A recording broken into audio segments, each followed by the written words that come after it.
Hello, everybody. First, a disclaimer. Um, Although I am a psychiatrist, I am not actually here to defend the psychiatric diagnostic scheme. I'm the first to admit that there are many flaws, and there are flaws in that politics and other considerations have creeped into the diagnostic scheme. And sometimes with good outcome, sometimes not with good outcome. If we're up to me, the whole thing would be based on science. It is not based on science. It's based on there's examples of voting disorders into existence. There's examples of circular reasoning. There's example of political reasoning, and my goal is it'll be fun to talk about it. So let's get started. First of all, I wanted to tell a little bit of a story. When I was finished medical school in San Diego, and I was up in the San Francisco Bay Area looking for a place to live, I started a conversation with the woman at the next table who said, I don't believe in psychiatry. And I thought to myself, well, what do psychiatrists believe? Is it a religion? What does one have to believe? To me, it's a field of inquiry. There's no particular view that is required. And in fact, if you look at the Wechsler's Handbook of Medical Specialists, you'll find that religious belief among physicians varies by specialty. And in fact, psychiatrists are the least likely to believe in God. So I feel right at home as a psychiatrist. The Diagnostic and Statistical Manual of Mental Disorders is a proprietary book written entirely by the American Psychiatric Association. Although it is widely adopted by other organizations, there's no requirement to do so.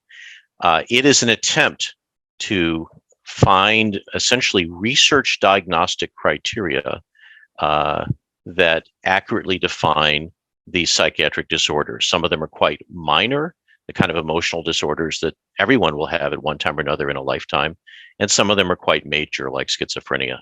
I think one of the reasons there's so much controversy about the DSM is because people resent the idea of being told you're mentally ill when you have an everyday disorder that can happen to anyone.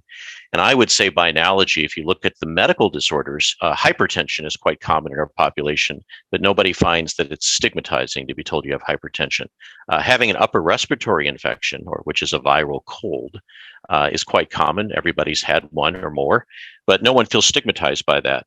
However, in psychiatry, we have a double standard. If someone qualifies for an emotional disorder, even a minor one, they fear that, my God, somebody is claiming that I'm mentally ill, and I don't agree with the diagnostic classifications. So these are the various iterations of the DSM throughout history. Started in 1952 with DSM-1, and 2013, May of 2013, we got the DSM-5, and in 2022, just in March of this year, we got the DSM-5 text revision, which are primarily minor revisions, a lot of wordsmithing, not so much in terms of conceptual revisions. There's a lot of conceptual differences between these documents. Let's talk about one thing that most people have heard about. Homosexuality was considered a mental disorder in DSM-1 and DSM-2. In DSM-3, there was an attempt to kind of diminish the stigma attached to homosexuality. And they talked about ego-dystonic homosexuality could still be a mental disorder. But in fact, the homosexuality itself was not a mental disorder unless it caused some degree of distress. And then it was by DSM-3, it was eliminated completely. So interestingly enough, there was a similar concept about possibly eliminating gender disorders. So when they sat down to write the DSM-5, which was published in May of 2013, the general thrust was someone's gender identity has nothing to do with mental illness. And just like with homosexuality, we should remove the chapter previously known as gender identity disorder, now called gender dysphoria. We should remove the chapter entirely because someone's gender identity is not a mental disorder. However, there was one group in America that lobbied very, very strongly to keep gender disorders in the DSM. Now, who was this group? Was it the religious right? No. Was it President Bush? No. Was it President Trump? No. Who was the Ku Klux Klan? No, actually, it was people with, it was the transgender community. The transgender community wanted it to remain as a disorder. Why? Because that was the only way to get payment for transgender surgery. The only way to get payment was to actually have it be listed as a psychiatric diagnosis. So again, politics and issues of reimbursement play a role in the diagnostic scheme. What is a behavioral health disorder? So generally the way it's defined is a behavioral health disorder requires disturbance in one or more of the following domains: thoughts and perceptions. This could include like psychosis and delusions, mood, behavior, and very important, the disorder must create some degree of maladaptive impairment. If I'm afraid of snakes and I'm still able to go to work and function as a parent or husband or neighbor or family member, the snake phobia is not causing me any great degree of psychosocial impairment. But if I'm afraid to leave my house because I might encounter a snake, then the snake phobia would actually be diagnosed because it creates some degree of psychosocial impairment. Behavioral health disorders, one of the myths about behavioral health disorders is that they are rare.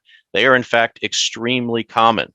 If we're talking about serious mental disorders like schizophrenia, bipolar disorder, and severe depression, we're talking about 4.1% of the US adult population. That's 1 in 25 US adults. But if we're talking about any mental health disorder, we're talking about 18.6% of US adults, essentially 1 in 5 Americans.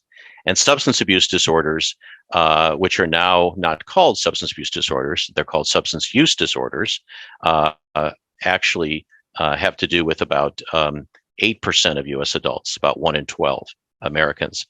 If you look at emergency room visits, this is old data, but in 2007, of 95 million emergency room visits, about 13% were solely due to a mental health or substance abuse issue.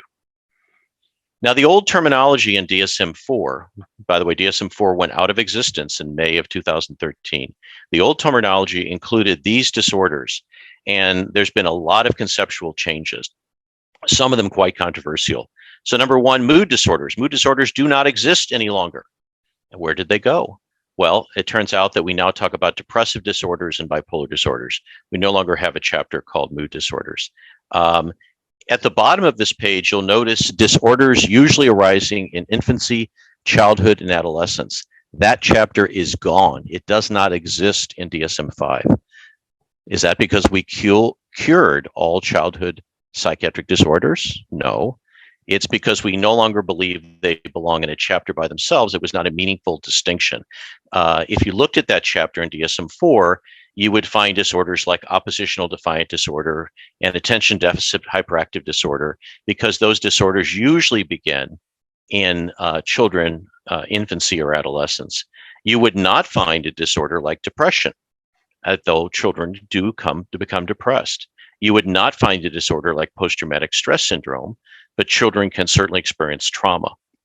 So rather than have a separate chapter, they now have within each chapter disorders listed in order of the lifespan approach, which means that the disorders that occur first and earliest in life occur first. And we'll talk more about that in a moment. Here's some old discarded diagnoses that exist in decades, many decades or centuries past. Drapetomania was a disorder coined in 1851 for slaves who wanted to escape slavery. Obviously, this is no longer considered a disorder. Diasthenia aethiopica was lazy slaves. Effugium disciplorium, truant kids. Grand Historia is quite interesting because in Charcot in France had women who were up on stage swooning and fainting, and he diagnosed them with grand hysteria. And modern thinking is that this disorder doesn't really exist at all. It was completely iatrogenic. In other words, it was caused by the treater, caused by the treatment, and that because it existed in the mind of Charcot, the patients were convinced they had a disorder, which in fact does not really exist. And then we discussed homosexuality, which was partially discarded in 1972 and completely discarded in 1980. So here is Charcot, a rendering of Charcot at the Salpêtrière in France. with the women swooning and fainting, so-called grand hysteria. We have also eliminated in DSM-5 the multi-axial diagnostic scheme. In DSM-4, we had axis 1 through 5. We eliminated axis 2 because there was a presumption that personality disorders were sort of orthogonal. In other words, they were independent of major psychiatric syndromes. We now believe that's not the case. We believe that you cannot move on one axis without moving also on another axis. So now everything is on axis 1. We had an axis 3 medical disorders. And the reason that was eliminated is because the new concept is that all disorders are medical, including major psychiatric syndromes. So in DSM-5, we have the lifespan approach. Each chapter begins with a disorder that occurs earliest in life and ends with a disorder that tends to arise later in life. Now, half of all mental disorders begin before age 14. So every chapter tends to have disorders that begin early in life. The order of the chapters also varies according to the lifespan approach. Neurodevelopmental disorders is listed first because they often affect a younger age group, and neurocognitive disorders like delirium and dementia is listed last. Now, here are the DSM-5 categories. These are not disorders. These are chapters of disorders. There's some significant changes. Number one, we no longer, post-traumatic stress syndrome is no longer considered an anxiety disorder. It's in a chapter by itself called trauma and stress-related disorders. OCD is no longer considered an anxiety disorder. OCD is now in a chapter by itself called OCD and related disorders. Now, here's the paradox, perhaps even a contradiction in the DSM. The DSM is what's called atheoretical. And what atheoretical means is that your theory about the etiology of the disorder cannot be used to diagnose the syndrome because it creates circular reasoning. If we are trying to find out what causes schizophrenia, the first thing we need to do is define schizophrenia so that a research lab on the West Coast and a research lab on the East Coast are talking about the same population when they begin to investigate causes. If we use our theory about cause in the diagnosis, we have prevented ourselves from engaging in any work that would allow us to determine the true etiology of these disorders. So it is atheoretical. Let me give you an example. I was once asked a few years ago to see a little girl about 13 years old who was very defiant. She had all the symptoms of oppositional defiant disorder, deliberately defying adults, engaging in power struggles with adults, swearing at parents, deliberately engaging in power struggles. She had all the symptoms of oppositional defiant disorder. She also had a history of sexual trauma at age 5. So when I diagnosed her as oppositional defiant disorder, I recommended no medication. I recommended parent training, which is the standard of care for oppositional defiant disorder. The therapist who referred her to me was furious. She said, "Dr. Brown, aren't you aware that this girl had sexual trauma at age 5? And I said, yes, I was aware of that. And she said, well, then she must be post-traumatic stress syndrome. And I said, no, she doesn't have any of the symptoms of post-traumatic stress syndrome, like intrusive memories, nightmares, flashbacks, avoidance of phobic stimuli. She doesn't have any of the symptoms. Is it possible that her trauma at age 5 caused her symptoms today? Yes, it is. It's very possible. However, if we allow the presence of trauma to force us into a diagnosis of PTSD, then we could never ask whether trauma can cause oppositional defiant disorder because we've defined ourselves out of the question. So this is a roundabout way of saying that you're not allowed to use etiology as a factor in the diagnosis. However, here's the major contradiction in DSM-5. The reason these disorders are grouped into chapters the way they are is because of presumptions about etiology. The reason we put OCD and related disorders together, like trichotillomania, the reason we put those disorders together in the same chapter is because we think there's a common etiology, even though we don't yet know what it is. Tic disorders are in that chapter as well, like Tourette syndrome. The reason we put trauma and trauma-related disorders in the same chapter is because we think there may be a common neurobiological root. So again, it's atheoretical and it's not atheoretical. Let's move on. The Church of Scientology has had a war on psychiatry.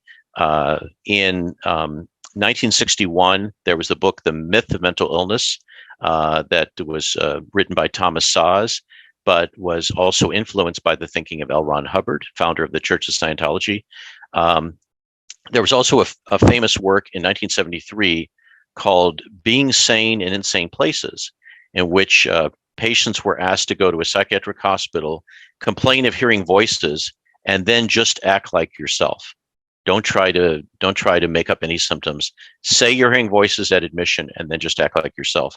And they found that these people were in a psych unit, and they were never really distinguished from as people without having a mental disorder. And in fact, nurses would write notes saying the patient seems to be writing a lot. Well, the patients were writing a lot because they were taking notes for the research study. So the message of the book was, we don't really have a good definition of what mental illness is. And Thomas Szasz was particularly concerned about using political coercion to label people as mentally ill merely because they have unpopular ideas. The Church of Scientology has had a war on psychiatry for a tremendous number of years. This is what I used to face when I go to the psychiatric conferences. In particular, when I went to the American Psychiatric Association annual meeting in 2015, this is what I saw. And they had a major exhibit. I actually went through the Scientology exhibit, even though I had my badge on that said American Psychiatric Association. I bravely went through the visit, and I read a lot of the textual descriptions from the Church of Scientology. One of them that kind of amazed me was one that said that the Holocaust, the Nazi Holocaust, was responsible. Psychiatrists were responsible for the Nazi Holocaust. And I thought to myself, this is interesting. How could psychiatrists have caused the Nazi Holocaust? Where does this theory came from? So I read the description, and what they said was that the eugenics movement in the 1920s, which was actually in the US as well as in Germany, the eugenics movement, where they were involuntarily sterilizing disabled children in the United States, and that progressed to euthanizing disabled children in Nazi Germany. And the theories of eugenics also led to persecution of Jews in the Holocaust. It turned out the original physicians that came up with the eugenics ideas in the 20s were Swiss. Many of them were Swiss, and one of them was a psychiatrist. So now you know why Scientology says that psychiatry caused the Nazi Holocaust. So psychiatric disorders are somewhat voted into existence. Homosexuality, there was no reason for it ever to be listed as a disorder, but it was for many years, for about 2 decades. Gender dysphoria is a disorder. Even though everybody wanted it out, it's a disorder because the transgender community wanted it in for reasons not having to do with science, but having to do with reimbursement. There's a disorder called paraphilic coercive disorder, which was entertained but rejected for political reasons. A paraphilic coercive disorder is usually applied to a man who rapes women. Now, in my mind, it's a scientific question.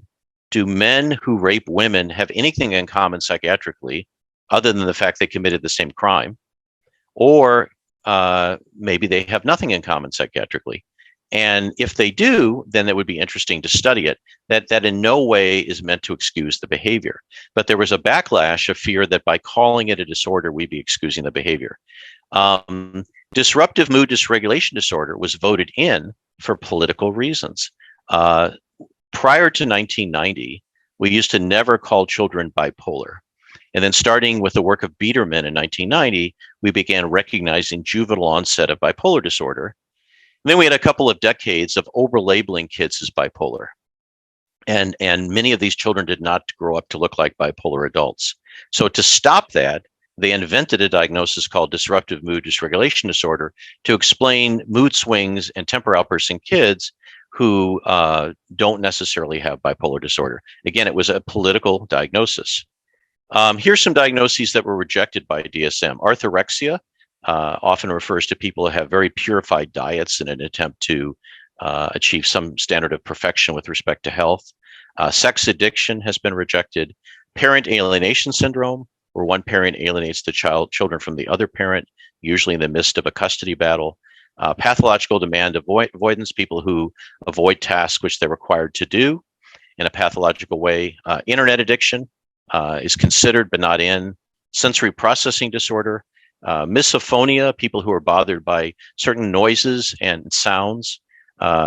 We talked about paraphilic coercive disorder. Self-defeating personality disorder was also eliminated for fear that it might be used to label particularly women who might be victims of spousal abuse. So it has also been eliminated, considered but eliminated. Many of these would have never been included anyway because of the statistical and phenomenological basis.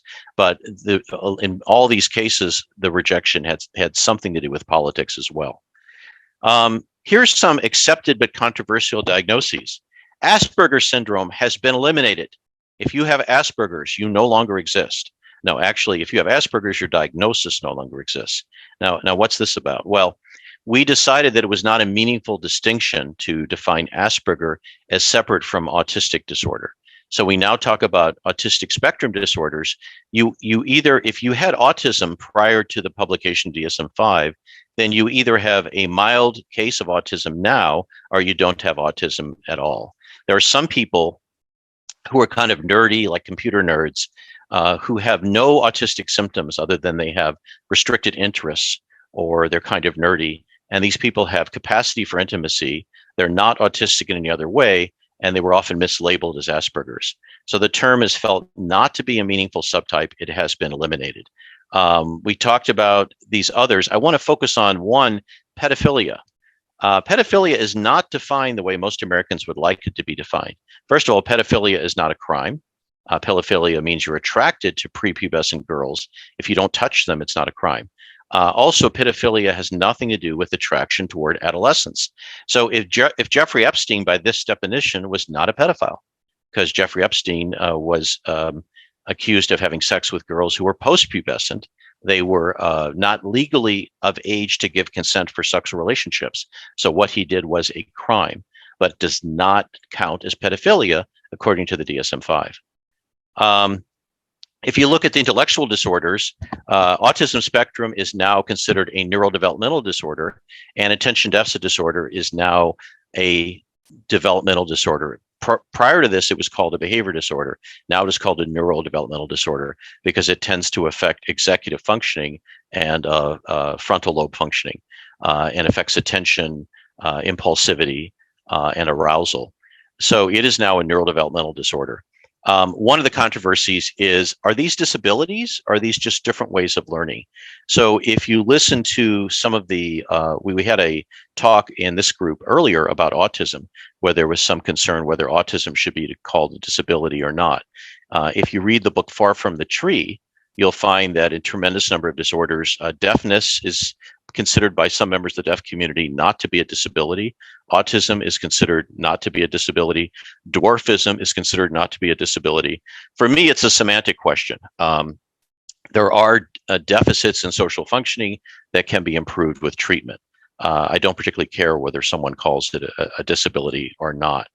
Autistic spectrum disorder is essentially persistent deficits in social communication and social interaction with restricted, repetitive patterns of behavior, interest, or activities. It tends to affect about 1 in 66 children, which was interesting because when I was in medical school, we were told it was 1 in 2,500 kids. So is the prevalence increased because of better diagnostic criteria, or has the prevalence increased because it's epidemic for some other etiological factor, which we do not yet understand? And the answer is nobody knows. The ratio of boys to girls with autism is about 4 to 1, and there's an increased risk of comorbid GI and seizure disorders. Let's talk about psychosis. And what I'm going to do is I'm actually going to skip ahead a little bit in the interest of time and move to a couple of controversial issues. One of them is trauma and stress-related disorders. You have to have a catastrophic trauma to qualify for post-traumatic stress disorder. So sexual abuse, physical abuse, being tortured, being raped, it has to be something outside the range of normal human experience. So if I tell you that 2 years ago I lost my job or broke up with a girlfriend and now I have severe trauma, I would not qualify. I might qualify for an adjustment disorder which is a maladaptive reaction to a normal life stressor, but I could not qualify for post-traumatic stress syndrome because it's not a catastrophic stressor.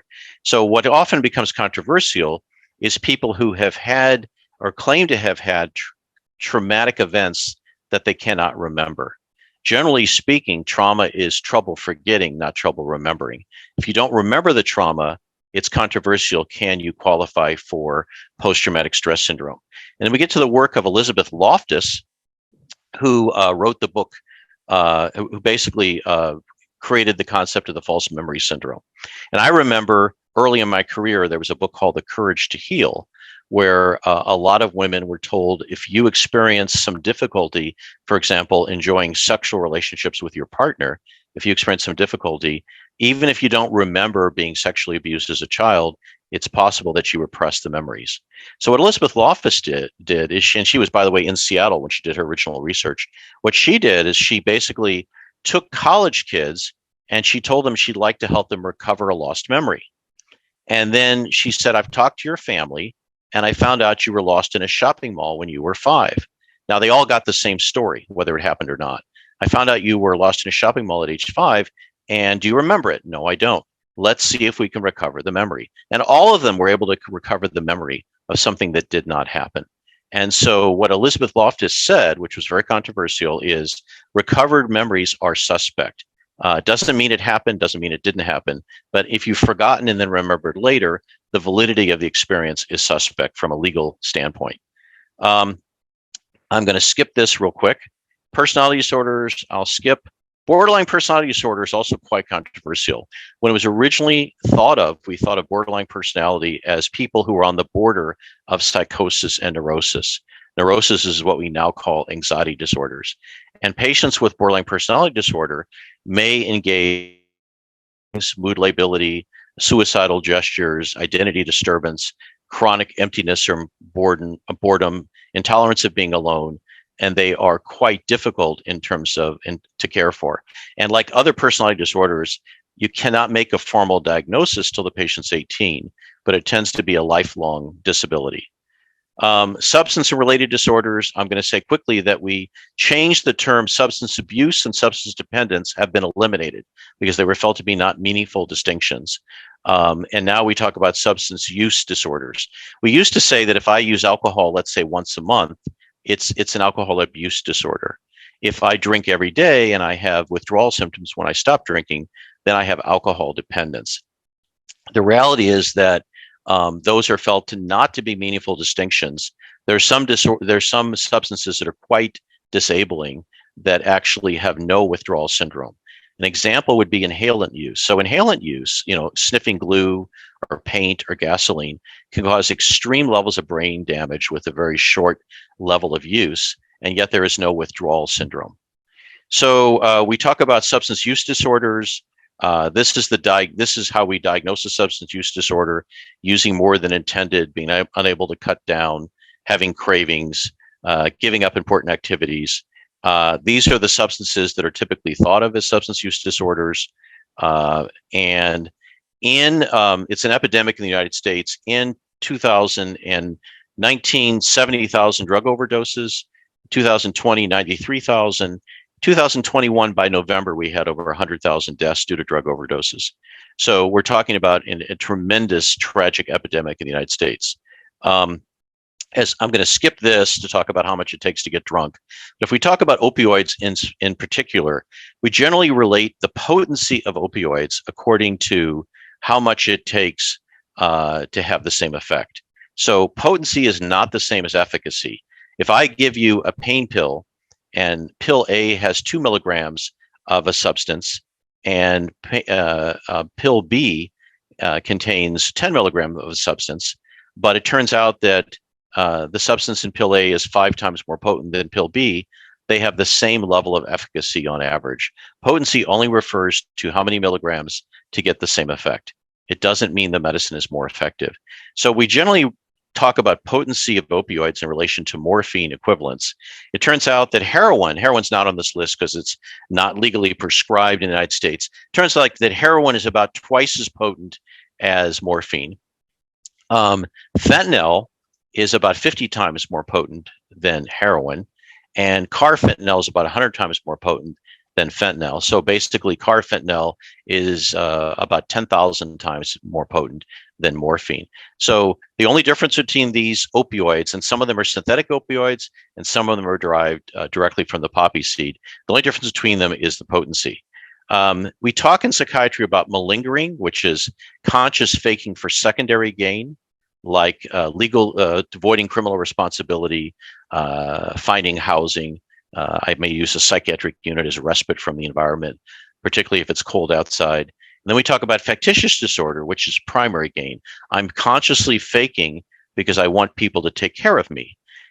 There's also a phenomenon called factitious disorder by proxy, in which I basically engage in making my child look sick so that I can gain the attention of caregivers.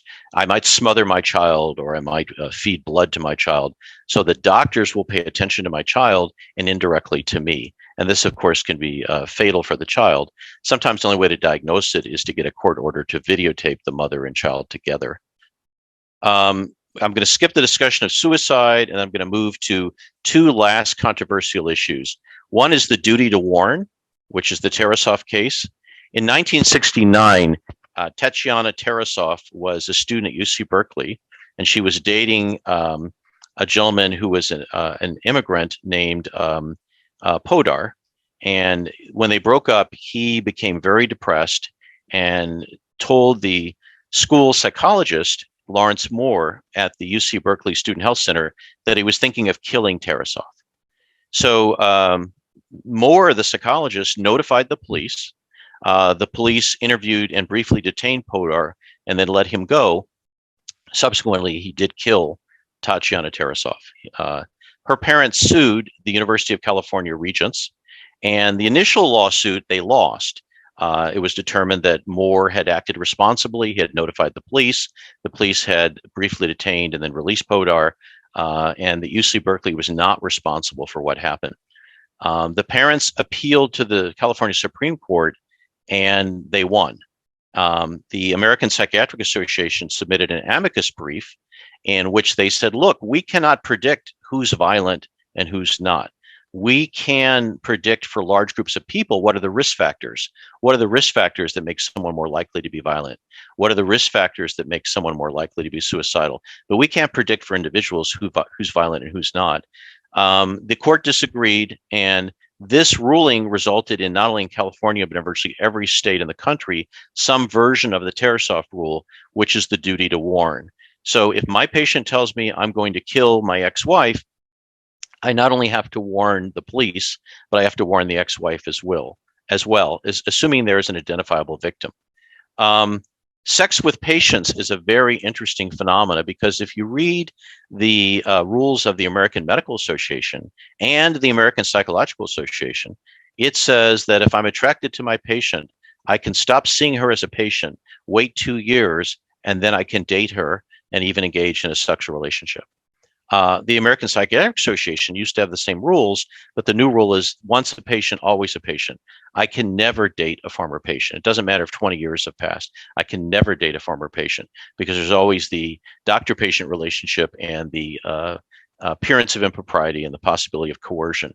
Now, what's interesting about this is that if it's true that two consenting adults cannot truly engage in a sexual relationship because they once had a professional relationship, what does that say about informed consent with respect to medical procedures?